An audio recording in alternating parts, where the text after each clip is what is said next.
اگر تم کو مرنے کے بعد جی اٹھنے میں کچھ شک ہو تو ہم نے تم کو پہلی بار بھی تو پیدا کیا تھا، یعنی ابتدا میں مٹی سے، پھر اس سے نطفہ بنا کر، پھر اس سے خون کا لوتھڑا بنا کر، پھر اس سے بوٹی بنا کر جس کی بناوٹ کامل بھی ہوتی ہے اور ناقص بھی، تاکہ تم پر اپنی خالقیت ظاہر کر دیں۔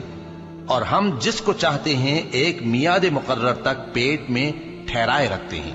پھر تم کو بچہ بنا کر نکالتے ہیں، پھر تم جوانی کو پہنچتے ہو، اور بعض قبل از پیری مر جاتے ہیں، اور بعض بڑھاپے کی نہایت خراب عمر کی طرف لوٹائے جاتے ہیں کہ بہت کچھ جاننے کے بعد بالکل بے علم ہو جاتی ہیں۔ اور اے دیکھنے والے، تو دیکھتا ہے کہ ایک وقت میں زمین خشک پڑی ہوتی ہے، پھر جب ہم اس پر مے برساتے ہیں تو وہ شاداب ہو جاتی اور ابھرنے لگتی ہے اور طرح طرح کی بارونق چیزیں اگاتی ہے۔ ان قدرتوں سے ظاہر ہے کہ اللہ ہی قادر مطلق ہے جو برحق ہے۔